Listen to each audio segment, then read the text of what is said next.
Olá você, ligado em nosso canal, começando mais um episódio Aqui Pode, ao longo deste ano de 2025, trazendo sempre fatos, conversas, bate-papos, pessoas interessantes aqui no nosso perfil e hoje não seria diferente. Diretamente dos estúdios da Treehouse, a nossa produtora, onde você, meu amigo e minha amiga, está precisando de algum serviço para você que tem a tua empresa, você que é influenciador, está querendo uma produtora de ponta para te ajudar a melhorar ainda mais a tua imagem nas redes sociais, nas plataformas digitais, fale com quem entende através deste QR Code, diretamente da Treehouse, a nossa produtora que produz o nosso Aqui Pode.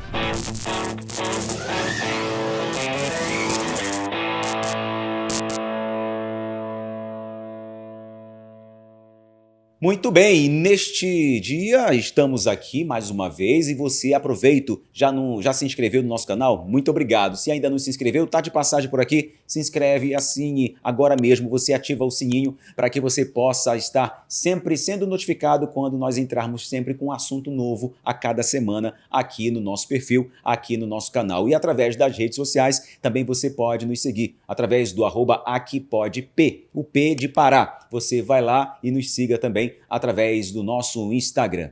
E no perfil, e no nosso episódio de hoje, no perfil você segue também no TikTok, mas no episódio de hoje nós vamos receber uma das figuras que de fato estão à frente, é uma das figuras mais importantes do nosso estado do Pará quando a gente fala em segurança pública. Eu estou falando do secretário de Segurança Pública do estado do Pará, o Alame Machado, que está aqui conosco. Primeiramente, secretário, muito obrigado por atender o nosso pedido, o nosso convite, para que nós possamos fazer um balanço do que está sendo feito no enfrentamento ao crime organizado, facções criminosas, o que a polícia civil, militar, as forças de segurança vêm agindo em nossas fronteiras e também no estado do Pará. Seja bem-vindo. Obrigado, Janô. Primeiramente, agradecer pela oportunidade. É sempre bom de poder estar prestando conta à sociedade, já que a gente é servidor público, trabalha numa área de interesse de todo mundo, que é a segurança pública, e obviamente todo mundo quer saber o que a gente tem feito, o que pode fazer para melhorar a segurança pública, quais são os gargalos também, é importante saber disso.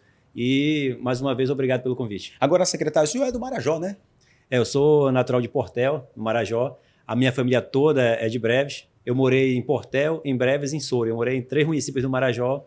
Então, conheço bem as 2 regiões, Marajó Oriental, Marajó Ocidental, e, obviamente, depois vim para Belém para fazer faculdade, né, para poder prosseguir a carreira. Agora, secretário, como é que essa origem influenciou o seu olhar para a segurança pública, para o seu serviço público? Bom, eu, natural de Portel, estudei no Marajó até o ensino médio, então concluí todo o ensino médio, na época o 1º e 2º grau, ainda no Marajó, e lá você tinha uma opção, Janô, que era fazer o sistema modular de ensino. A cada 2 meses, os professores iam de Belém fazer uma disciplina e você normalmente faria o curso para ser professor lá na cidade. Tanto que meus irmãos são todos professores, uma profissão que, inclusive, eu honro muito e gostaria de exercer futuramente quando tiver tempo. Quando tiver um tempo, quando tiver um tempo, quando aposentar, talvez.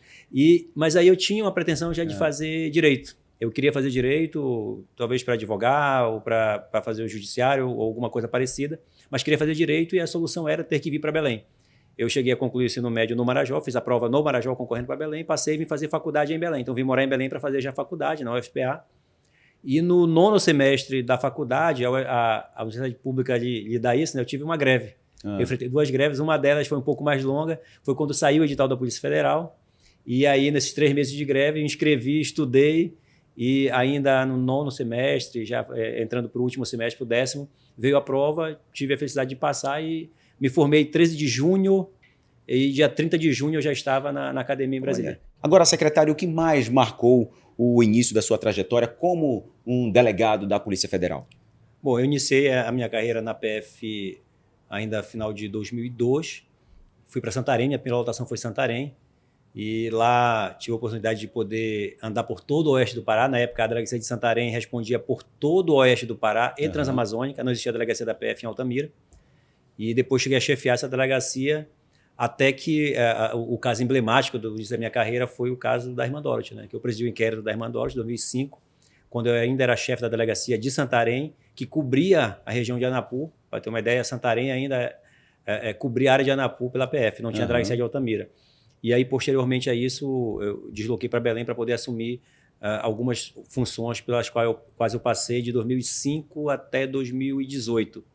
E aí, em 2019, foi que eu vim para o estado do Pará, cedido para assumir a Secretaria de Segurança Pública. Obviamente é uma sessão, assim que terminar essa missão eu retorno para a PF para continuar sendo delegado de Polícia Federal. E muita gente viu, já que o senhor falou como hoje secretário de Segurança Pública do Estado do Pará, como uma atitude, um chamado ousado do governador Helder em trazer um agente da Polícia Federal, nesse caso um delegado da Polícia Federal, para que pudesse ser cedido e se tornar secretário de Segurança Pública de um estado que na época enfrentava sérias crises com relação à segurança pública. É bom a gente falar porque as pessoas esquecem, elas gostam do que é bom, o que é ruim a gente quer esquecer, né? Todo mundo, é natural. Mas quando nós assumimos, o cenário era de Belém, a capital mais violenta do país, o Pará com os índices de criminalidade a 54 mortes por 100 mil habitantes, quando o Brasil tinha 25 mortes por 100 mil. A figura do carro prata, quem é de Belém sabe disso, do grupo de extermínio, das situações que ocorriam de roubo a banco, de domínio de cidade, de sitiar uma cidade para poder fazer assalto a banco e várias outras situações que ocorriam. Esse é o nosso desafio. Naquele começo, justamente a eleição do governador Helder, ela foi muito balizada na área da segurança pública. No início da gestão, a gente implementou algumas medidas que foram fundamentais, que foram a presença de polícia na rua, que hoje é a polícia mais forte da polícia militar, aquela ação que tem, a partir de um horário determinado, que as viaturas incrementam ainda mais o policiamento, a visibilidade. Segundo, o controle penitenciário. A gente hoje garante um controle penitenciário muito mais rigoroso do que era antes. A exemplo de que o Pará hoje é o único estado do Brasil que não tem visita íntima. E naquela época nós ouvíamos falar em rebelião, fugas em massa. Arrebatamento de preso. Nós tínhamos tido em 2017 uma tentativa de resgate de presos com 17 mortos, com troca de tiro entre as forças policiais e as pessoas que tentavam resgatar a linha americana. Então foram várias situações que a gente ainda enfrentou no início da gestão. Porque mudou a gestão, mas para a bandidagem continua a mesma coisa. Então a gente teve que demonstrar que havia mudado a pegada, havia mudado a polícia naquele momento. E aí a gente veio construindo isso. Para se ter uma ideia, não é importante esse número, é bom falar número, porque a população entende melhor. Nós fechamos 2017, 2018 no Pará com mais de 4 mil mortes. Mais de 4 mil. A gente veio reduzindo paulatinamente do decorrer dos anos.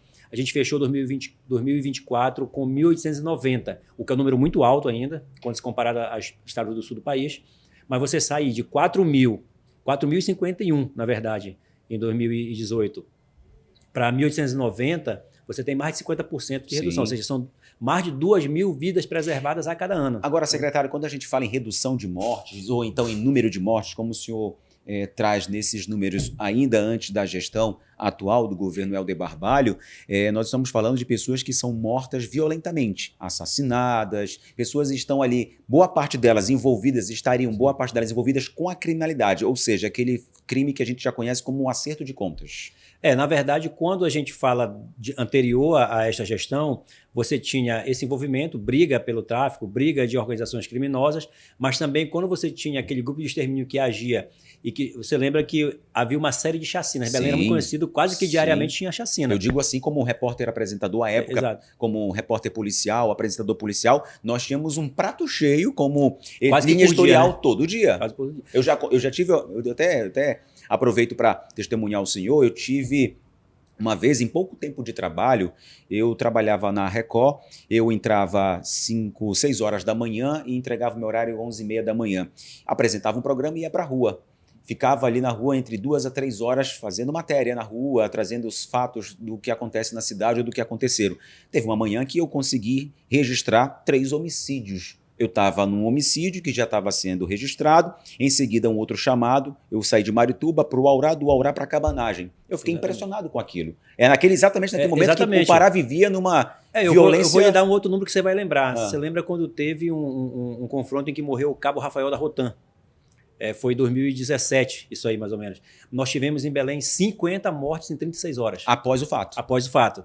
Para você ter uma ideia, o que são 50 mortes em 36 horas, em um dia e meio, nós fechamos Belém, normalmente, agora em novembro, nós fechamos com menos de 10 mortes. Belém já teve 36 horas com 50 mortes. E você tinha um ranking dos bairros. Exato, você tinha esse ranking. Na verdade, quando a gente assumiu, é interessante mostrar isso, Genão. No dia que nós assumimos, 1º de janeiro de 2019, o governador tomaria posse às 10 da manhã. Às 6 da manhã, no bairro da Cabanagem, ocorreram 6 homicídios. Justamente revide a uma morte no policial que tinha tido um dia antes. justamente por esses grupos que agiam. Então, nós começamos nosso primeiro dia de gestão, logo 6 da manhã, com 6 homicídios no bairro da Cabanagem. Tanto que a Cabanagem depois foi o primeiro bairro a ter a Usina da Paz. Sim, foi o primeiro bairro de Belém. E foi emblemático para a gente. As Usinas da Paz, para quem não sabe hoje, os bairros foram plotados na época de acordo com o índice de criminalidade. O bairro da Cabanagem, naquele ano de 2019, havia 18, no ano anterior, tinha fechado com 34 homicídios. E nós viemos com 2019 inaugurando com esse número de 6, mas em 2021, 2022, quando nós já tínhamos a Usina da Paz, ou o projeto Ter Paz, nós chegamos a ter 4 homicídios na Cabanagem, sem redução de 90% nesse território. No bairro do Bengui, o bairro do Bengui chegou a ter um índice de 135 mortes por 100 mil habitantes. Obviamente, ele não tem 100 mil habitantes, Sim. mas uma proporção dos 10 mil habitantes que tem no bairro do Bengui. O bairro do Bengui tinha uma média de 135 mortes por 100 mil. Lembrando que o estado do Pará era 54, Sim. Belém era 75 e o Brasil era 25. E o Bengui fechou 2022 com 0 mortes. O bairro do Bengui com 0 era algo inimaginável até então. Digamos assim, um bairro pacificado. Eu falo até com o senhor assim, às vezes brincando, né? Porque eu conheço alguns coronéis e a gente sabe que existe sempre essa troca de comandos de batalhões. Então, assim, como a gente vive e vivencia o jornalismo policial, a gente busca saber o que aconteceu, se houve prisão, se houve alguma situação de crime, alguém foi preso devido àquela imagem do circuito de segurança. Aí, às vezes, eu ligo para alguns coronéis e digo assim, poxa, coronel, não tem nada, não aconteceu nada por aí, tá muito pacificado esse bairro aí, olha, tá difícil. A gente brinca, mas é para exatamente ver o quanto se investe e se investiu ao longo dos anos para que isso pudesse chegar desta maneira. Exato, isso é um processo, na verdade, Agenor. Se você tem uma ideia, a média de homicídio no estado do Pará, no estado como um todo, quando nós assumimos era 11,9. Como não existe 0,9 pessoas, eram 12 pessoas mortas por dia. A gente tem conseguido fechar os últimos anos com a média de 5 mortes, o que ainda é muito alto. A gente não quer dizer que está no paraíso ainda. Mas nós temos também os dias zero. O que é o dia zero? É o dia em que tem 0 mortes em todo o estado do Pará. Isso nunca tinha acontecido até 2019. Nós tivemos um caso em 2019, depois tivemos 2 em 2020. Nós tivemos agora, em 2025, já 8 dias zeros no ano. É o dia em que não há morte em nenhum lugar do estado. E agora sim, secretário, nós estamos falando de um estado continental, 144 municípios, que daqui, por exemplo, a Marabá, você leva quase um dia para chegar. Estou dando um exemplo de um 8 estado... milhões e meio de habitantes. 8 milhões e meio de habitantes. Para ter 0 de violência, de mortes... Você quer ter uma ideia, você pode pegar qualquer outro estado do Nordeste, que tem população muito menor que a nossa. Vamos pegar o Amazonas, que tem 4 milhões, 2 de habitantes, ou seja, metade do Pará, exatamente metade, onde a metade da população mora em Manaus, na capital, e somente o restante está espalhado. Aqui no Pará é diferente. Nós temos 8 milhões e meio de habitantes, cerca de 25% da população somente na região metropolitana de Belém. Então, nós temos 75% da população espalhada no interior do estado. Nós temos cidades como Paraupeba, Marabá, Santarém, com mais de 300 mil habitantes. Então, são cidades polos muito grandes. Rincões muito distantes. Você tem de Altamira, sede, até Castelo dos Sonhos, 1.200 quilômetros de estrada. Você sobrevoa 1 hora o município de Altamira de avião. O município de Altamira é mais de 20 vezes maior do que o Distrito Federal. É o maior município do Brasil, né? Do Brasil. Territorialmente. Ele é maior do que 10 unidades da Federação do Brasil. Ele é maior do que o Distrito Federal e outros 9 estados, como Alagoas, como Acre, como Rondônia. Somente o município de Altamira. Então, os desafios aqui são enormes. Sem falar que, diferente dos estados do Norte, a gente tem aqui uma malha rodoviária muito maior que você não tem nos outros estados do Norte.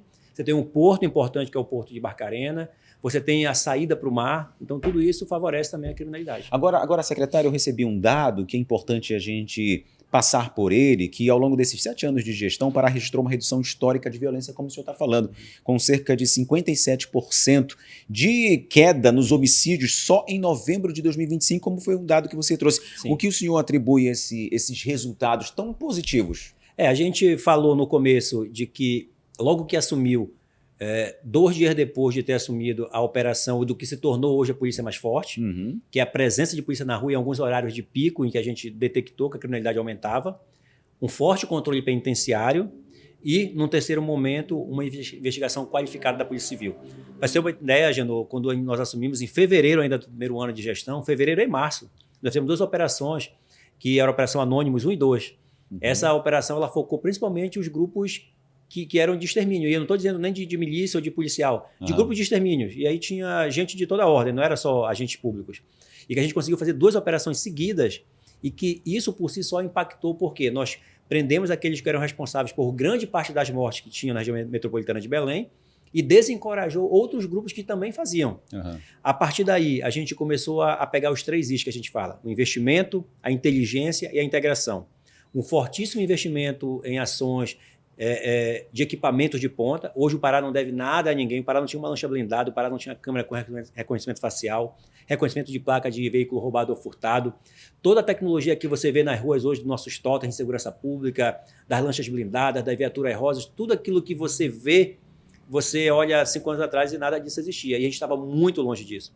Então, fortíssimo investimento, a integração das forças. Eu acho que o grande legado que a gente deixa na segurança pública do Pará, essa integração, você sabe, se acompanha a segurança pública, não é fácil. Sim, não é você fácil. tem 6 órgãos que são coordenados pela Segup, e você saber que cada um deles tem a sua atividade e gerenciar ego, gerenciar as instituições que querem demonstrar o maior serviço, é uma tarefa difícil, mas a gente conseguiu. Você verifica hoje que entre as forças de segurança não há disputa, não há rivalidade, há uma integração verdadeira. A gente não só prega a integração, mas a gente mostra. Você vê que quase todas as nossas operações elas são integradas, participação de todo mundo e de forma muito tranquila. Essa integração e também a inteligência. A inteligência é fundamental. Você investe em inteligência para que você poupe recurso no enfrentamento. E você investe em inteligência para que você consiga um resultado ainda maior. Que a inteligência lhe permite você não pegar apenas o executor, o cumpridor de ordem. Ela permite com que você chegue, como nós estamos fazendo hoje, de chegar em outros estados, como Santa Catarina, como Rio de Janeiro, Goiás, e alcançar pessoas que são responsáveis por crimes no Pará, que tentam se esconder em outro estado porque aqui sabem que não vão se criar, e a gente consegue capturar. E a gente tem observado isso exatamente quando o senhor fala em integração, não só das forças do Pará, mas com as forças nacionais, né? As polícias civis de outras regiões, para que possa se ter êxito em grandes operações envolvendo todas essas polícias, para que a gente possa ter esse resultado com a prisão. E quando a gente fala em investimentos, secretário, a gente fala, por exemplo, recentemente o que aconteceu no Rio de Janeiro, aquela mega operação, onde mais de 120 pessoas morreram, e a gente está falando de pessoas envolvidas com a criminalidade, onde muitos disseram, mas você elimina 120, depois outros 120 podem aparecer. A gente sabe que o crime ele vai se requalificando, tentando continuar armado, de uma certa forma, ainda mais quando a gente fala de tráfico de entorpecentes. Quando esse crime ele se enraiza, que ele sai do Rio de Janeiro e vem para o Pará, e daqui para lá, quando eles cometem crime, eles fogem para se esconder, como é que se age desta maneira, criando operações que não sejam iguais àquelas, mas que tenham êxito? Porque assim, a gente acompanha diariamente, acompanhando de jornalismo e o trabalho da Polícia Civil, das Forças de Segurança diariamente, a gente vê a quantidade, eu perdi, por exemplo, a quantidade de pessoas que esse ano de 2025 foram presas, envolvidas com facções criminosas. Exatamente. Não foram mortas, mas foram presas. Nós temos um dado de mais de 1.500 faccionados presos este ano. Se você pegar os que são realmente responsáveis, a gente tem importantes lideranças que foram presas, e eu vou dar uma diferença para que todo mundo entenda. A gente não tem como resolver o problema pegando apenas o executor da ordem, só os faccionados. Você vai prender 1.500, vai surgir 1.500. Vão morrer 100 confrontos, vão vir 100. Mas esse trabalho de enxugar gelo, que se chama, ele tem que ser feito. Se você não fizer, ele é pior ainda. Sim. Seria maior. Ao invés de 100, você teria 200. Não pode ficar largado. Exato. Mas claro que o que vai resolver é o trabalho de inteligência, é o trabalho macro de realmente capturar as lideranças. Então, você, de um lado, você continua fazendo a manutenção aqui no Estado, ao ponto de a gente poder dizer hoje, e a gente pode afirmar isso, de que não existe nenhuma liderança, grande liderança, da organização criminosa que atua no Pará, aqui no nosso território. Sim. Quem tem aqui é faccionado, é gente que deve na boca de fumo, que tem que cumprir ordens para poder pagar a sua dívida, é gente que é intimidado a fazer alguma ação, mas ele não é de grande relevância. Mas ele tem que ser responsabilizado porque ele vai tomar essa ação e tem que servir de exemplo para os outros. Por outro lado, a gente tem feito, não há um estado que tenha feito mais operações integradas com outros estados que o Pará. Isso eu lhe afirmo. Santa Catarina, Goiás, Rio de Janeiro. Eu dou um exemplo. Por que você acha que de 100 e poucos mortos que tivemos no Rio, quase 20 foram daqui, e que dos 100 alvos iniciais da operação, 32 eram nossos? É porque a maioria dos criminosos que estão lá no Rio de Janeiro são do Pará? Não. Tem muito criminoso da Bahia, do Ceará, de outros estados que tem muito mais. Porque nós temos há anos lá, há 3 ou 4 anos, uma equipe que fica dedicada no Rio de Janeiro a desarticular a organização criminosa que atua no Pará, cujas cabeças estão no Rio de Janeiro. Então, quando a polícia do Rio de Janeiro vai subir uma comunidade para executar um mandado, nós estamos lá junto com eles para dizer, olha, nós temos alvos nessa comunidade. Nossos alvos, nós sabemos onde eles estão, nós sabemos quem eles são. Está aqui a foto, está aqui o mandado. Então, vocês podem incluir esses mandados na operação de vocês? Eles incluem. Então, isso se deve, na verdade, a uma articulação que nós fazemos com o Rio de Janeiro. Certo. Diferente de outros estados que têm pessoas foragidas naquele local, mas que não tem essa articulação. Então, dificilmente vai aparecer alguém desse estado alvo daquela operação, porque o estado não tem essa articulação. Então, quando você vê de 100 mandados, 30 do Pará, não é porque tem mais criminoso do Pará lá, é porque nós temos a circulação com eles, a gente combina com eles, e eles levam nossos mandados para terem uma prioridade no cumprimento. Agora, secretário, a gente sabe que, como o senhor vem falando e a gente observa, né, os investimentos, o combate ao tráfico de drogas, a gente sabe a extensão territorial que o estado do Pará tem, e nós temos fronteiras, tanto pelas rodovias quanto também pelos rios. E ao longo desses anos, a Secretaria de Segurança Pública, com o governo do estado, criaram as bases, que são bases estratégicas de entrada em cidades de grande polo, como, por exemplo, Breves, no Marajó, como as proximidades de Santarém também, onde a gente tem observado que o tráfico através dos rios e também das rodovias estão cada vez menores, digamos dessa maneira, com as grandes apreensões, de toneladas, inclusive. Exato. Eu vou dar um exemplo que eu costumo dar. O Brasil não fabrica, não produz 1 grama de cocaína sequer. Toda a cocaína do mundo ela é produzida na Colômbia, na Bolívia e no Peru. Países que fazem fronteira com o Brasil, principalmente na região do Amazonas, do Rio Amazonas. Qual o principal corredor de escoamento dessa droga no mundo até, no caso da cocaína, e principal do Brasil? O corredor Solimões chamado, que é o Rio Solimões que se transforma em Rio Amazonas depois. Só que até chegar no Amazonas, que é o que acontece, essa droga sempre entra pelo Amazonas, ela não tem escoamento. Não tem rodovia que liga o Amazonas ao restante do Brasil. Só tem rio. Não tem um porto que ligue. E para sair para o rio, você obrigatoriamente tem que vir até o Pará. Você não consegue sair do Amazonas direto para outro estado. Você tem que vir até o Pará. E aí, a ideia da base fluvial ela tem sido uma ideia fantástica e que tem sido copiada por vários estados do Brasil. Para você ter uma ideia, ela é referência na Senasp, Secretaria Nacional de Segurança Pública em Brasília do Governo Federal. A nossa base fluvial foi reconhecida pelo Fórum Brasileiro de Segurança Pública agora, lançado em novembro agora deste ano, numa cartografia, 8 boas práticas no Brasil. 2 são nossas. Bases fluviais integradas e Operação Curupira de combate ao desmatamento. Eu vou lhe dar um dado de entorpecente, só para ser muito mais claro. O Pará apreendeu 3,5 toneladas de droga em 2018. Esse foi o recorde do estado do Pará em 2018, antes da nossa gestão. A gente veio aumentando com as bases fluviais, vem implantando base. Nós fechamos ano passado, 2024, com 13,2 toneladas de droga. A gente deve fechar esse ano com quase 15 toneladas de drogas apreendidas. Essa quantidade de droga apreendida não é porque os países começaram a produzir agora. É porque nós não estávamos presentes onde deveríamos estar. Na base Candiru, em Óbidos, perto no Baixo Amazonas, que é quando a embarcação passa do estado do Amazonas, estamos ali presentes. Em Breves, no Marajó, no Rio Tajapuru, no Estreito de Breves, quando todo aquele emaranhado de rios convergem para um único rio, que é o Tajapuru, nós estamos lá presentes. 3 horas e meia de lancha da cidade de Breves, sem energia elétrica, sem internet, tudo teve que ser colocado por nós. E agora a última base sendo entregue, que é a base que vai ficar no Furo do Capim, praticamente em frente à Vila do Conde, que é o principal porto exportador de droga do Brasil. E digo por quê? Ele é mais perto da Europa e Estados Unidos do que Santos, Paranaguá, Itajaí e vários outros portos nacionais. E existe essa integração também com as forças federais, por exemplo, Receita Federal, Polícia Federal, exatamente nesses portos, como você está falando, com relação ao Porto de Vila do Conde, como Barcarena? A integração que a gente prega ela é uma integração completa. Para você ter uma ideia, lá na base Candiru, em Óbidos, a Receita Federal está lá conosco permanentemente, a Polícia Federal faz operações específicas. Na base Antônio Lemos, em breve, já estiveram lá a ICMBio, Marinha do Brasil, Polícia Federal, IBAMA, todos os órgãos federais, órgãos estaduais como a Depará, o ITERPA, a Anatel. Então, um emaranhado de órgãos que já estiveram trabalhando, porque a ideia da base fluvial integrada é que ela justamente faça o serviço completo. A gente consegue apreender lá madeiras ilegais, pescados ilegais, entorpecentes, contrabando, todo tipo de ilícito que passa ali, nós conseguimos fazer um serviço completo. Quando não é crime, mas é um ilícito administrativo, fazendário, a Secretaria de Fazenda do Estado está lá, a Receita Federal está lá, os bombeiros estão lá, a Polícia Militar, a Polícia Civil, todos os órgãos envolvidos. Agora, secretário, qual é o principal orçamento de uma facção criminosa quando eles atuam? É o tráfico de entorpecente? Por muito tempo, por décadas, era quase que exclusivamente o tráfico de entorpecente. Então, por isso que, ao longo desses anos, com investimentos, com o aumento das apreensões, já triplicando o volume de entorpecentes junto às operações que são realizadas, isso vai ocasionando uma quebra nas facções criminosas. E aí eu lhe pergunto uma coisa que aproveito esse espaço para lhe perguntar e tirar essa dúvida. Sim. Com relação às facções criminosas. A tal taxa do crime seria exatamente uma afronta, já que estão apreendendo droga, não se há dinheiro, está quebrando com relação ao fluxo de caixa do crime organizado, então a gente vai passar a cobrar aquele que está no bairro para que a gente possa manter o nosso controle, o sustento dessa facção. Como é que funciona isso, não tenha dúvida de que o tráfico de drogas historicamente sempre foi a única fonte de renda dessas facções.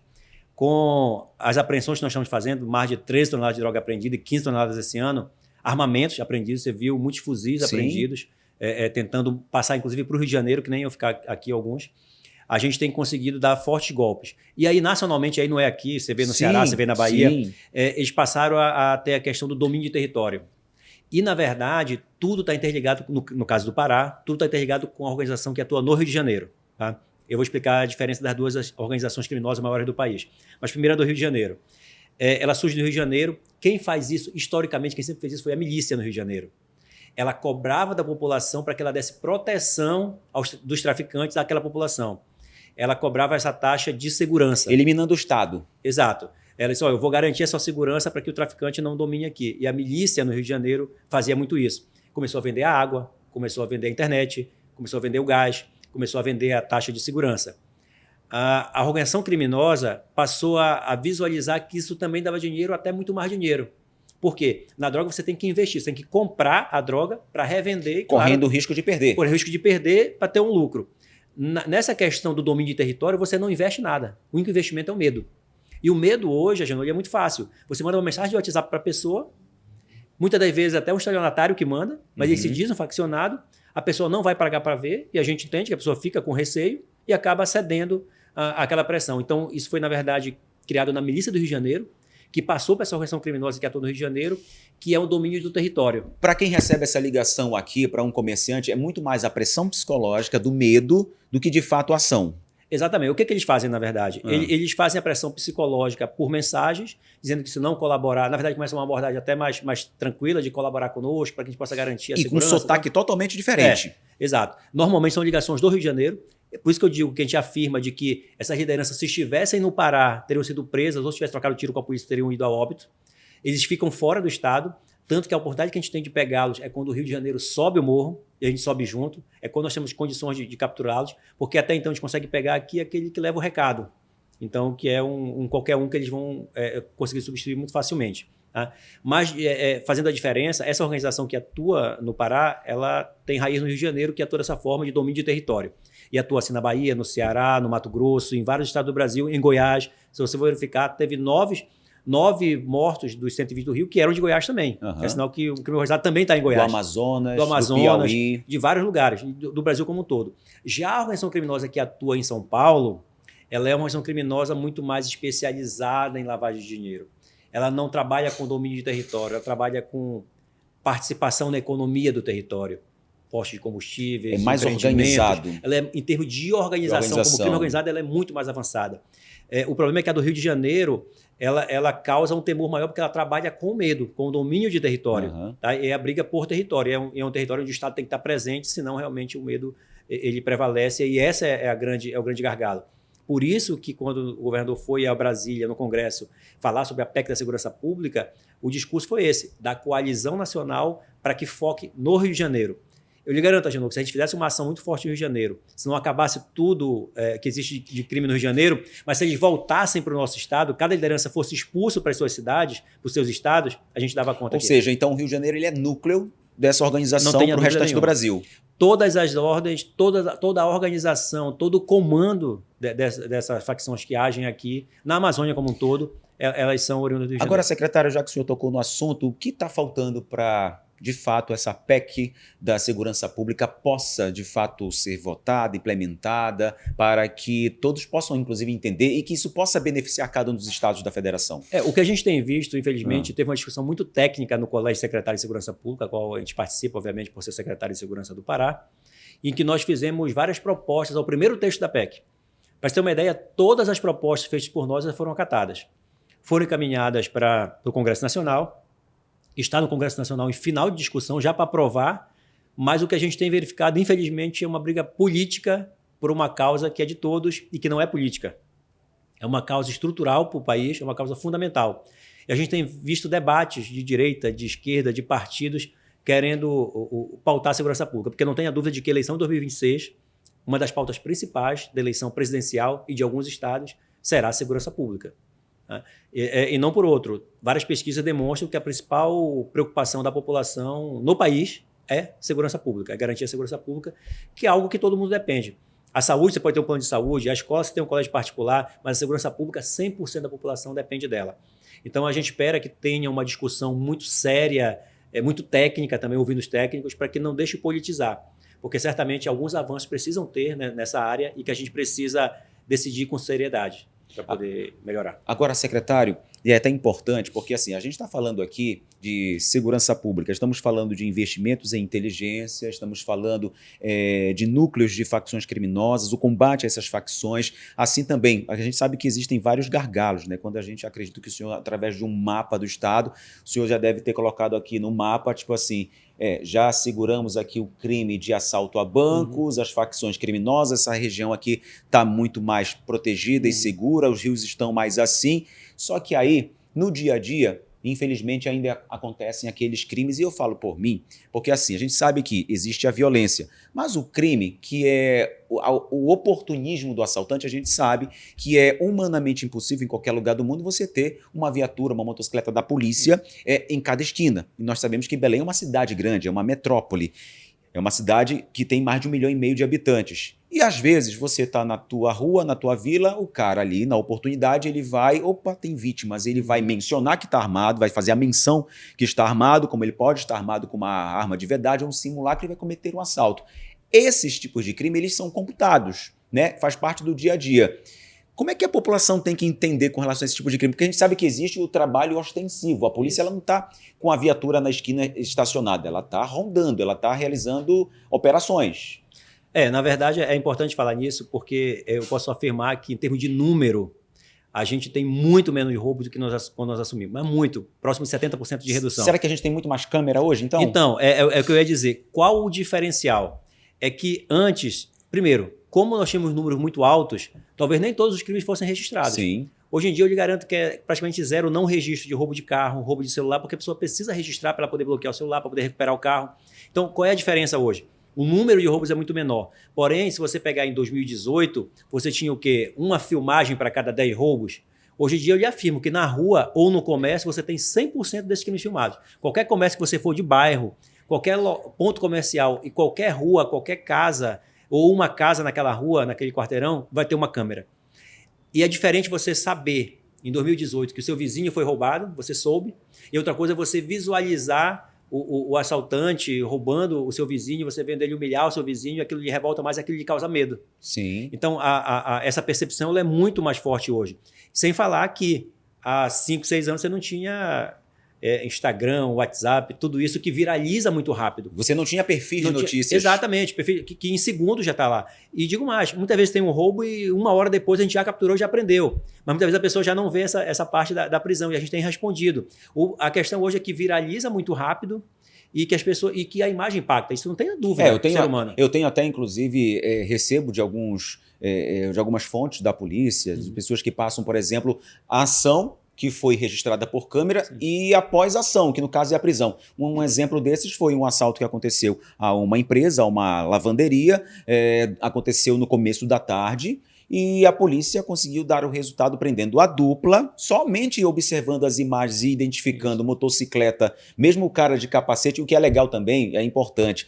Vocês já viram aqueles totens aí espalhados pela cidade, que é aquela luzinha piscando, aquilo ali tem um sistema muito inteligente da Polícia Civil, das Forças de Segurança, que ali reconhece, até se o cara for um foragido do sistema penal e tiver reconhecimento facial, ele pode ser identificado nesse momento. Até se o carro... Eu vou falar uma coisa aqui, vou lhe falar uma coisa aqui, que quando eu conheci lá no CIOP, aquele sistema todo de câmeras, e aprendi exatamente me explicando, acho que foi o Coronel Aires que me levou a informação, diretor do CIOP, eu falei assim para ele, agora sim, comandante, por isso então que eu recebi a multa, olha o que aconteceu, eu recebi uma multa por atraso de documento do carro. Eu havia me enganado achando que ia vencer no mês, na verdade já estava vencido. Eu recebi, mas falei, eu não fui parado numa blitz, como é que souberam disso? como é que, eu não fui parado em blitz, como é que tá atrasado e chegou a multa para mim? E ele me explicou, provavelmente porque, aí ele me explicou, ele me mostrou pela placa do meu carro, olha só, ele me mostrou pela placa do meu carro, por onde eu passei no dia que eu recebi a multa e que houve o registro da placa e ali se conferiu que estava com um documento atrasado. Ou seja, é inteligente, não precisa ter guarda de trânsito na rua, porque o sistema já dá esse diagnóstico. Na verdade, esse caso específico que você narrou, da lavanderia, um dos itens utilizados para localizá-lo foi justamente a placa da moto que passou por algumas câmeras nossas, a gente conseguiu localizar, conseguiu puxar o réu proprietário até chegar nas pessoas, fazer toda essa rota e até chegar aos responsáveis, inclusive resgatando alguns pertences que haviam sido roubados da pessoa. Então, o grande diferencial hoje, voltando ao assunto, é que hoje eu lhe garanto que 100% dos roubos praticamente eles têm filmagem, eles viralizam muito rápido, todo mundo vê, e a imagem ela é muito mais forte do que você ouvir falar. E antes você ouvia falar que fulano foi roubado. E muitas vezes você nem ouvia porque você não tinha o Instagram para lhe informar, você não tinha o WhatsApp para informar, você nem sabia. Então hoje todo mundo sabe do que acontece, viraliza muito rápido e todo mundo vê a imagem, e a imagem ela impacta muito. E isso acaba ajudando até o trabalho da polícia, né? De identificar, localizar. E o que é legal e importante, né, secretário, deixarmos claro aqui, é que isso que nós falávamos agora há pouco com relação à inteligência, muitas dessas coisas não vêm a público, por quê? Por questões de segurança, né? A gente não pode ficar sabendo com relação a como é que a polícia identifica aquele carro em fuga, por onde foi a rota. Um exemplo aconteceu, se não me falha a memória, uns anos atrás. Eu recordei um acidente de trânsito em uma dessas rodovias estaduais. As câmeras espalhadas nas rodovias conseguiram mostrar o trajeto do carro, a fuga dele até chegar, porque ele atropelou alguém, se envolveu no acidente e fugiu da rota, mas só que foi localizado depois pelas forças de segurança. E esse sistema ele é integrado nacionalmente. Nós tivemos um caso, logo que implantamos a leitura de placas aqui, de um veículo que foi roubado em Fortaleza. Mataram um senhor idoso e trouxeram a caminhonete dele. Quando a caminhonete ingressou no território do Pará, recebemos o primeiro alerta. Quando ela passou em Capanema, tivemos o segundo alerta. E quando ela chegou ali pela Colônia do Prata, em Castanhal, o terceiro alerta na nossa câmara, e a gente estava com a viatura lá esperando, e a gente abordou, eles reagiram, vieram a óbito, os que roubaram o carro. Então nós recuperamos um carro roubado em Fortaleza em menos de 24 horas depois, inclusive com responsáveis pelo roubo, naquele caso, justamente utilizando essa inteligência. Um carro roubado em Fortaleza, no Ceará, em outro estado, em menos de 4 horas, entrou no nosso estado, foi dado o alerta, porque o sistema é integrado, e a gente conseguiu recuperar o veículo, e os criminosos trocaram tiro com a polícia e vieram a óbito. Tem uns colegas aí que dizem até assim, quando troca tiros é tão bom a chamada intervenção. Estou falando por mim, tá? Estou falando por mim aqui. É uma opção que é escolhida por ele. Né? Agora, secretário, vamos falar sobre COP30, onde Belém, no mês de novembro, foi a capital do Brasil na COP, ou seja, Belém recebendo aí mais de 50, 60 mil estrangeiros que vieram conhecer a Amazônia de perto, conhecer a nossa gastronomia, a nossa culinária, a nossa cultura e terem sido muito bem recebidos pelo nosso povo acolhedor. E, de fato, secretário, a gente estava tão focado na COP e nós não ouvimos falar de situações relacionadas à segurança, porque a cidade estava tão protegida com todas as forças do Brasil presentes e acho que os caras parece que se esconderam um pouco e ainda estamos vivendo essa ressaca de COP também após a COP ter passado.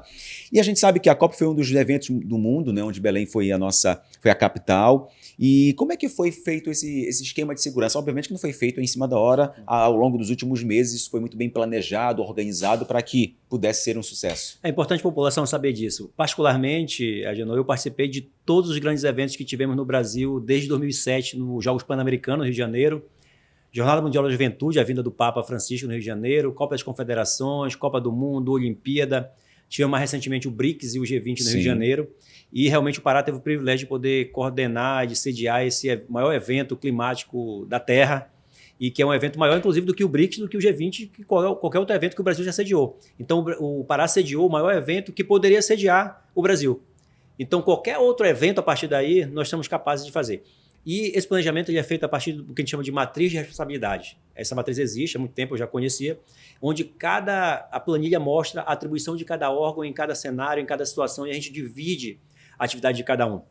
E aí é importante que a gente falava muito isso com a experiência em grandes eventos, eu dizia assim, pessoal, se a segurança pública não for o tema da COP, é porque para nós ela foi um sucesso. Se a gente for tema da COP, é porque algo deu errado no nosso planejamento. E você viu que o que aconteceu na COP os gringos aqui aproveitando a cidade, gostando da cidade, nossa Outeiro culinária, fez todo sucesso. mundo. A Praia da Brasília em Outeiro, que para nós foi uma surpresa, o policiamento todo reforçado na Praia Grande, na Praia do Amor, e aí a Praia da Brasília teve que trazer o efetivo para lá. Então teve essa adequação. A base fluvial integrada, nossa, que vai para Baitetuba, estava lá em Outeiro, também perto do Transatlântico.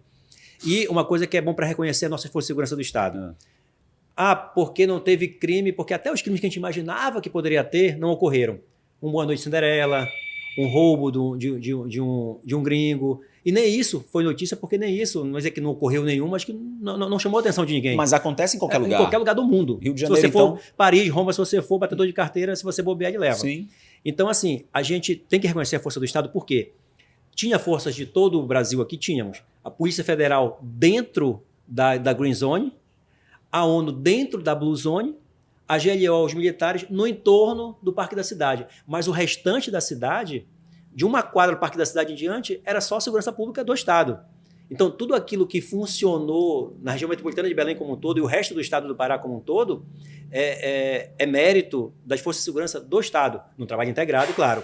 Porque fora do ambiente do Parque da Cidade, era tudo nosso. E detalhe, né, secretário? Isso sem esquecer os outros 143 municípios, né, da região metropolitana e exato. do estado. Isso que eu digo, foi a região metropolitana como um todo, os pontos críticos, os pontos de ônibus, os pontos turísticos, os hotéis, porque os hotéis onde ficavam hospedados os grandes líderes também estavam sendo monitorados por nós.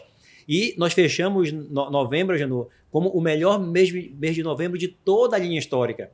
Ele foi, inclusive, o terceiro melhor mês de todos os meses juntos. Se você pegar janeiro, fevereiro, de qualquer ano, o mês de novembro de 25 foi o terceiro melhor mês de todos. E quando você pega só os meses de novembro, ele foi o melhor mês de novembro de toda a linha histórica. Agora secretário, depois de toda essa preparação, a gente sabe que o Pará sai mais forte, né? Toda essa preparação, o resultado da COP. Acredito que aquele incêndio poderia acontecer em qualquer lugar. Em 6 minutos, o corpo de bombeiros, o esquema de brigada da Blue Zone funcionou rapidamente, não houve feridos, a não ser naquele momento de tentar apagar o fogo, você acaba inalando fumaça. Não tem como, você não vai parar de respirar ali. E que bom que talvez, acho que aquela moça que estava hospitalizada deva ter se recuperado. Qual o legado que a COP deixa para a segurança pública do Estado do Pará? Bom, vamos lá. Primeiro, é bom você reconhecer realmente que, apesar de a parte interna do Parque da Cidade, seja a Green Zone, seja a Blue Zone, ela não era atribuição do Estado, nós tínhamos bombeiros na Blue Zone a convite da ONU, porque eles contrataram bombeiros civis, mas que precisavam de mais bombeiros, nossos bombeiros têm expertise, mantivemos 2 viaturas de combate a incêndio ali dentro, já tínhamos 2 viaturas lá dentro, além de, só naquele local, 56 bombeiros naquele momento. Foram utilizados 244 extintores de incêndio. Claro que o material também ele favoreceu com que não pudesse propagar mais ainda o incêndio, porque ele era também um pouco anti-chamas e que permitiu que a gente controlasse.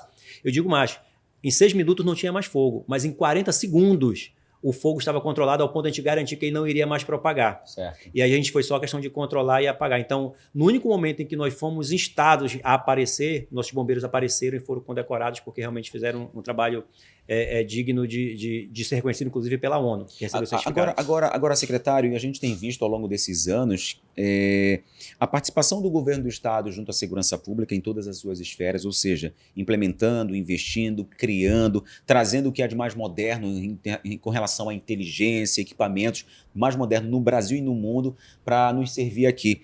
A população provavelmente tem percebido isso. Obviamente que existem vítimas, né, de crimes, mas a população, na sua maioria, na maioria das vezes, tem percebido isso, ou seja, se sentindo mais segura. A população pode, de fato, dizer, eu me sinto mais seguro no estado do Pará? Janô, a gente compreende que hoje nós estamos realmente no nível muito acima do que nós estávamos antes. Em questão de equipamento, viaturas blindadas, lanchas blindadas, equipamentos optrônicos, visão noturna, visão termal, drones de alta potência, 6C6 móveis, em que a gente consegue acompanhar as grandes operações, as grandes ações. As caminhonetes, todas são caminhonetes, a gente assumiu, eu lembro que tinha uns Palio Weekends, tinha uns veículos bem menores que não atendiam a nossa realidade. Armamentos de ponta, o armamento da Polícia Militar e da Polícia Civil são equipamentos importados, os melhores do mundo. Então, tudo que há de melhor no mundo, a nossa polícia tem hoje. A gente não deve nada a ninguém. Esse é o primeiro ponto. Segundo, a gente tem o conhecimento e, claro, ninguém aqui vai querer encobrir isso. A gente tem crimes que ocorrem porque ocorrem em qualquer lugar do mundo. Sim. O que a gente demonstra foi o número que eu lhe mostrei, de 4 mil homicídios para menos de 2 mil, de roubo a banco, que vai fazer 3 anos que não tem roubo a banco no estado do Pará, e não é porque o roubo a banco acabou, porque no Maranhão um dia desse teve um, e não é porque, porque agora é cibernético. Não, nós temos vários estados no sul do Brasil, em São Paulo, no interior do Paraná, vários novos cangaços que a gente chama, que é o vapor, o domínio de cidade, crime dessa natureza acontecendo nessas cidades, então não é uma questão que não tem outros. O nosso estado tem demonstrado que tem uma condição muito grande de buscar responsáveis por crimes em qualquer lugar que eles estejam. Você acompanha nos jornais que se apresentam, nos outros informativos, quase toda semana a Polícia Civil tem operação em outros estados, buscando pessoas, capturando. Tivemos 2 operações, agora mais recentes, com 21 prisões de lideranças realmente de organizações criminosas. Então a gente tem demonstrado que tem condições de operar e de garantir a segurança da população. Claro que crimes, de modo geral, ninguém garante que zera. Até o crime de roubo a banco ele está zerado há 3 anos, mas é algo que a gente monitora diuturnamente, todo o tempo é monitorado, a gente nunca esquece disso, para não esquecer o que aconteceu no passado. Então, a gente tem um monitoramento, uma inteligência que funciona para poder cooperar com isso. Agora, secretário, também o próprio governo do estado, além de investir em segurança pública, boa parte do seu orçamento, também investiu na melhoria, na qualidade, na contratação, né, através dos concursos públicos, tanto Polícia Militar, Polícia Civil, Polícia Científica, Corpo de Bombeiros, e acredito que isso poderá avançar ainda mais nos próximos anos. A gente tem o prazer de poder dizer que todos os maiores concursos da história das corporações foram feitos nessa gestão.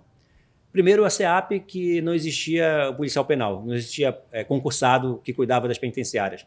Nós fizemos um concurso para 3 mil policiais penais. Nós implantamos a Polícia Penal e fizemos o primeiro concurso da história, obviamente o maior, 3 mil policiais. A Polícia Militar, nós fizemos um concurso com quase 3 mil policiais há alguns anos. Estamos em andamento com a primeira turma já em formação e a segunda já com prazo para iniciar, e a terceira também, com mais cerca de 4 mil policiais militares. O Corpo de Bombeiro Militar está com quase 2 mil bombeiros militares em formação ou para iniciar a formação. Para você ter uma ideia, no Corpo de Bombeiro Militar vai representar quase 50% do seu efetivo. A gente vai, apenas com esse concurso, vai aumentar mais 50% o efetivo do bombeiro militar. A Polícia Civil, há poucos anos, teve um concurso com quase 1.500 vagas, o maior concurso da sua história também. Polícia Científica, da mesma forma, o Detran teve concurso. Então, todos os órgãos de segurança pública tiveram os maiores concursos das suas histórias, com concursos previstos, inclusive, para o ano que vem, agora 2026, concurso da Polícia Científica, concurso da Polícia Civil e a formação de bombeiros e policiais militares que estão classificados no último concurso. Então, é uma rotina. A gente precisa estar formando sempre para que a gente não tenha um intervalo, como já houve antes, de 10 anos. Aí você tem policiais já em final de carreira e policiais muito novos. Você não tinha intermediário. Então, hoje você consegue formar todo o tempo para que todo o tempo tenha gente de todas as etapas. E até porque também por aí, de vez em quando, tem as baixas, né? Alguns policiais são aposentados antes do tempo, se aposentam. Alguns, infelizmente, acabam se envolvendo na criminalidade, são investigados, são presos e perdem também a postura de um agente da segurança pública. E a gente sabe que acho que a Secretaria de Segurança Pública, tanto do governo do Estado, isso corta na ferida, né? Ou seja, agente público envolvido com crime, aqui também não tem espaço. Não, na verdade, a gente sempre fala, cortar na carne dói, mas é necessário porque é como uma doença. Quem está desviado está adoecendo a instituição. Você está adoecendo a instituição, você tem que cortar, fazer a cirurgia. A cirurgia dói naquele momento, mas ela cura, aí depois fica só a cicatriz. Você olha, lembra para não acontecer mais, mas não dói mais. Você está curado. Então, é importante cortar na carne, porque a gente demonstra que as instituições não coadunam com aquilo. Então, quando você fica triste quando você tem que prender um policial, responsabilizar um policial, expulsar um policial, mas ao mesmo tempo você está fortalecendo a instituição, você não diminui a instituição com isso. Quando você responsabiliza alguém que infringiu as normas, você está demonstrando que dentro da instituição você não admite pessoas daquela natureza. Agora, secretário, muito nos entristece quando a gente leva informação para a população com relação a mortes, pessoas que morrem, e quando a gente vê que aquela pessoa que foi assassinada, uma mulher, um homem, um jovem, um adolescente, ver aquela mãe chorando por aquele corpo que infelizmente está ali estirado sem vida, e uma mãe que chora e diz, eu avisei, não deu certo, tá vendo só, falei para ele sair dessa vida. E a gente sabe que o Estado procura ter um controle relacionado a isso, quando a gente fala das usinas da paz que foram criadas no começo do governo atual, para exatamente diminuir esse impacto com crime de jovens adolescentes que não tinham o que fazer e eram recrutados rapidamente, continuam sendo recrutados, só que de uma maneira menor para a criminalidade. Eu acho que um dos principais legados, não só o investimento em segurança pública, mas a gente consegue dizer que também a Usina da Paz é um investimento de segurança pública. Eu tenho o prazer de poder ter discutido, ajudado até a nomear a época e estabelecer os locais onde precisava de Usina da Paz no começo da gestão. A gente sabia que, de um lado, tinha que ter presença de Estado, o domínio do território, o Estado tinha que dominar o território através das forças policiais e garantir com que os outros serviços viessem à população, saúde, educação, esporte, lazer, porque a polícia por si só, não se faz segurança pública sem polícia, mas segurança pública não é só polícia. De nada adianta a gente estar prendendo o jovem de hoje porque ele se desviou do caminho, se a criança não está sendo cuidada, ela vai se tornar um jovem que também vai se desviar, eu vou continuar esse processo. As Usinas da Paz, inclusive as de Belém, do interior do estado, a de Marituba e da Ananindeua, nós fizemos na época de acordo justamente com esse mapa da criminalidade nos bairros. Aquele mapa inicial, né? Os bairros não foram escolhidos aleatoriamente. Eles eram bairros com alto índice de criminalidade, onde precisava da presença do Estado, onde as forças de segurança precisavam dominar aquele território e dizer para a saúde, educação, esporte, venham que a gente garante. É o que a gente chama de dia seguinte. É a falha que teve na época das UPPs no Rio de Janeiro. Sim. A polícia entrou no morro, expulsou o traficante, dominou o território por 7 anos. Só que foi deixando. Só que a população diz assim, peraí, o Estado entrou, a polícia está aqui, está dominando, mas cadê a escola, cadê a saúde, cadê a educação? O traficante comprava remédio para o meu filho, o traficante dava caderno para o meu filho, cadê o Estado? Uhum. E aí eles voltaram. Então, o que é a Usina da Paz? É o dia seguinte. De um lado, a segurança pública dominando o território, tomando o território de volta para o Estado, e do outro, a Usina da Paz trazendo 70 serviços para que possa formar. É interessante na Usina da Paz que você vai lá, e a gente vai muito, porque tem essa interligação muito forte com a segurança pública, você acompanha lá famílias. A avó que levou o neto para natação e depois vai para o futsal, e ela está fazendo um curso de cozinha, de corte e costura, e passa o dia todo lá, pessoas que têm 30 cursos já na Usina da Paz. Já tive a oportunidade de conhecer de perto. Isso, e a gente vê crianças realmente... dá um exemplo, dentro da sua área, tem um projeto que todos os órgãos do Estado são obrigados a ter um projeto lá dentro. A Funtelpa, por exemplo, tem um projeto que é Cenas de Paz, em que ela treina novos influencers, cameramans, repórteres, e nós já temos pessoas que saíram dessa escolinha e que já estão trabalhando nessa área. Então, você já tirou pessoas dali que poderiam desviar para a criminalidade. E dando uma oportunidade que ela pode ser aquela profissional, a cozinheira, a costureira. É você tirar como referência daquela criança o traficante do bairro, de que o melhor tênis, o melhor carro, não, você tem que ter referências boas. Então, são as referências que vão incentivar as crianças a fazerem o bem. Agora, secretária, a gente sabe que, infelizmente, isso não parte da Secretaria de Segurança Pública, mas é importante a gente ressaltar que, infelizmente, a cada dia que passa, né, a gente sabe que aumenta o número de pessoas que estão em estado de vulnerabilidade nas ruas, famílias, homens, mulheres, jovens. A gente sabe que o Estado se esforça, o município se esforça, mas sabe que a lei não permite que essas pessoas sejam retiradas e não vão ser retiradas à força. Mas... infelizmente essa população cresce e a gente vê que aqueles crimes são registrados, furto de cabos de energia, furtos de equipamentos, às vezes os caras vão e roubam um microfone, alguma coisa que não tem para nós alguma validade, um valor, mas para eles tem porque eles têm ali algo que possam vender. Como lidar com tudo isso, né, secretária? A gente sabe que precisa também ter essa integração município com o Estado para tentar ajudar a melhorar essa situação. Aí é uma questão social, mais que de segurança pública. Normalmente as pessoas que roubam fios, que arrombam carros, ou que são os batedores de carteiras, aproveitadores, normalmente eles são dependentes químicos, que precisam de um tratamento, mas não existe internação compulsória, você não pode internar compulsoriamente. Normalmente eles não aceitam essa internação. Nem todos. Não tem ninguém da família que possa orientar, a família muitas vezes já largou de mão. E a gente tem esse problema de você prende, por exemplo, alguém que está furtando o fio. Ele comete um crime que não é com grave ameaça ou violência. Fatalmente a legislação vai permitir com que ele saia. Ele é dependente químico. Ele vai querer usar droga novamente, ele vai cometer aquele crime novamente. Então é uma questão social e que o país todo passa por isso, São Paulo também tem muito disso, e que a gente verifica um crescimento e que é uma política pública de modo geral. A gente tem trabalhado em conjunto com a prefeitura para poder fazer, parecido com a Usina da Paz, para entrar com o domínio do território, para não deixar ocorrer, a gente vai revista, se encontra arma branca, encontra pedaço de faca, pedaço de instrumentos que eles possam transformar em arma, apreende aquilo, apreende cachimbos de usar droga, vários utensílios para usar droga, mas eles são dependentes químicos, eles vão tentar fazer novamente. Então, aí entra também a questão de assistência social, de poder convencer aqueles que querem fazer o tratamento a levar para esse tratamento, aqueles que não querem tentar um outro tipo de medida, mas é muito delicada por não poder não existir a medida compulsória de internação e contar com a colaboração de familiar, que normalmente não tem, ou do próprio necessitado, que muitas vezes não quer. Agora, secretário, o Departamento de Trânsito também é da esfera da segurança pública, né? Também. A gente sabe que agora esse trecho da região metropolitana, a BR-316, recebeu a obra final do BRT metropolitano, a via pavimentada, sinalizada, bem iluminada, com as passarelas, o corredor expresso do BRT,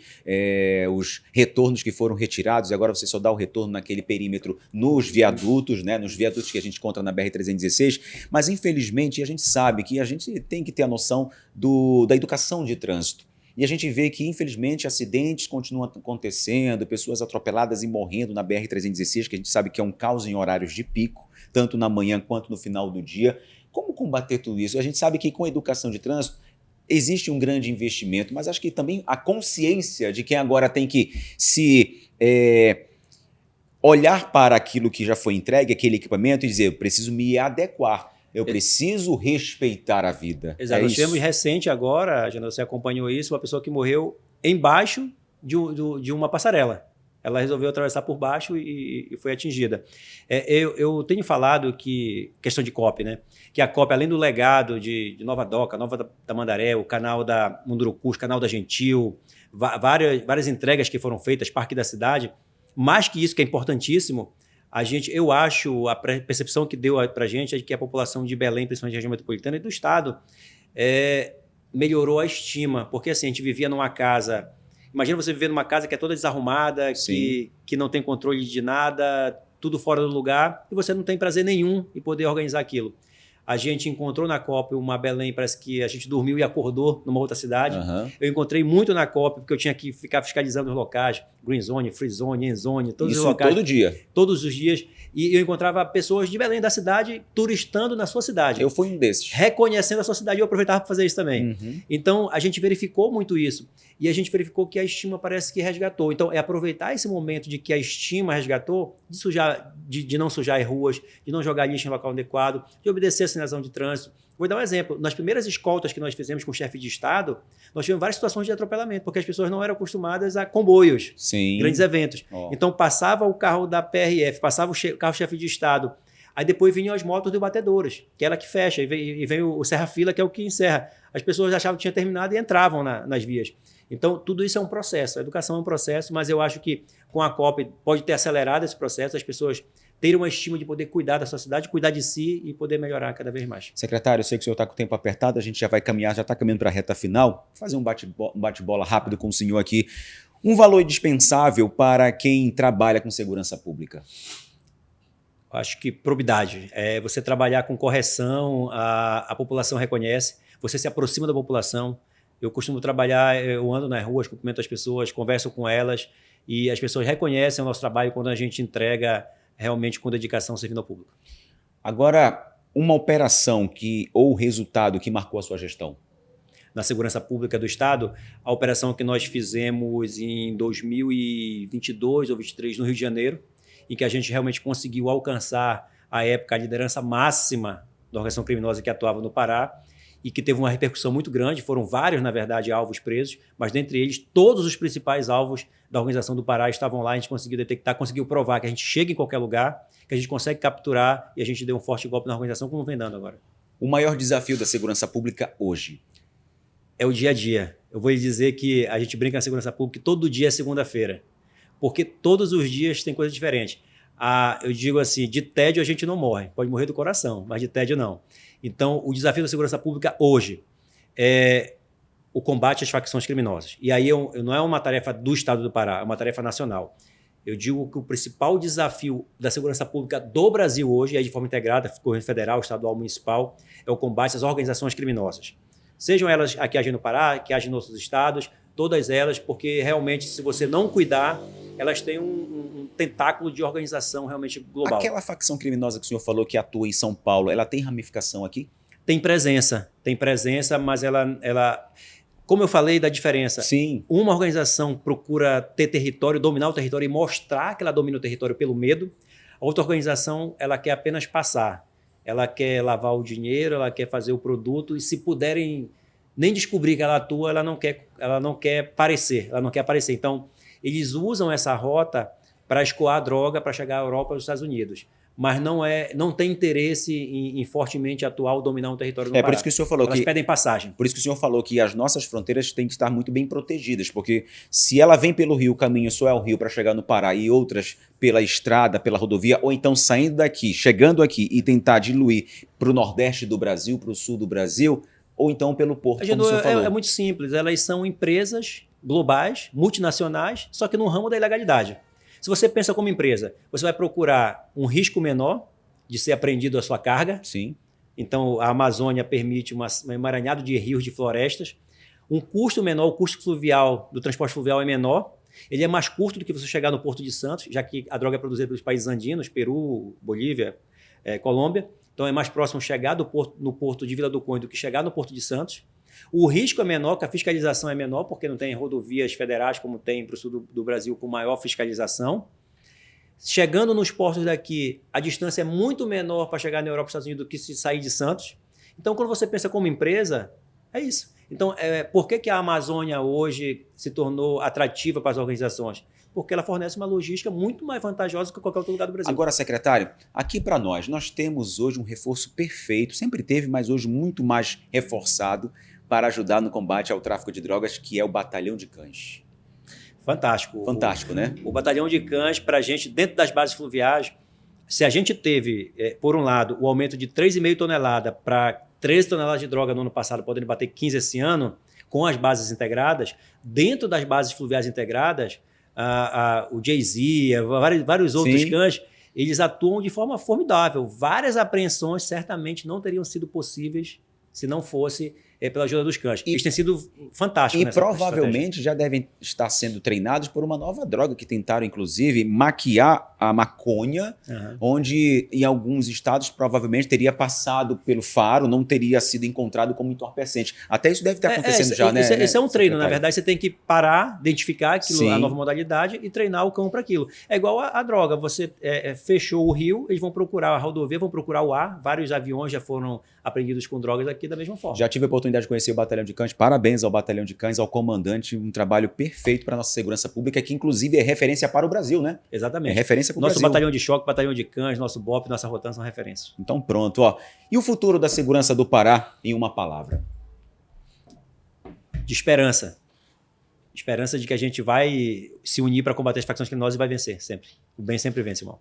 Com toda certeza, o bem sempre vai vencer o mal, e a gente sabe o trabalho sério que está à sua frente, juntamente com toda a sua equipe e todas as forças de segurança para o combate à criminalidade. Nós sabemos que não é fácil, mas o Pará mostra-se cada vez mais forte, daí que os números reduzem. O Pará está acima da média do que era no passado com relação ao Estado em termos de proteção, em termos de segurança pública, ou seja, está ali entre os melhores do Brasil. Isso, obviamente, mostra que o esforço está acontecendo, investimentos continuarão acontecendo, e o senhor estando à frente da nossa segurança pública. Eu quero lhe agradecer pelo prestígio de estar aqui, por ter atendido o nosso convite. Obrigado, Junão. É importante a gente ter a humildade de reconhecer que muito precisa ser feito, mas também de poder mostrar aquilo que a gente fez um pouco.